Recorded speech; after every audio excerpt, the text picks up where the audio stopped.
கடந்த செவ்வாயன்று நடைபெற்ற காங்கிரஸ் கூட்டத்தில் உரையாற்றிய அமெரிக்க ஜனாதிபதி டொனால்ட் ட்ரம்ப் அமெரிக்க ரகசிய சேவையின் புதிய உறுப்பினராக மூளை புற்றுநோயால் பாதிக்கப்பட்ட 13 வயதான சிறுவனை அறிமுகப்படுத்தியுள்ளார்.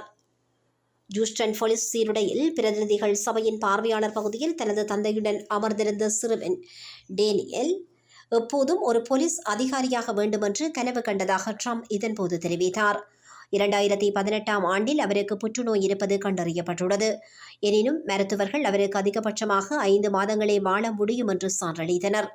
இது 6 ஆண்டுகளுக்கு முன்னர் வழங்கப்பட்ட சான்று என்றும் ட்ரம்ப் கூறியபோது அறையில் இருந்து பலத்த கைதட்டல் எழுப்பப்பட்டது.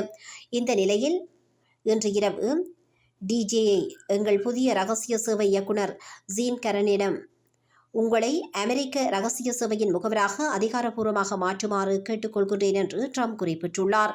குறிப்பாக அவரது தந்தையும் தனது மகனின் கனவுகளை நனவாக்கும் முயற்சியில் ஈடுபட்டிருந்ததாக தெரிவிக்கப்படுகின்றது.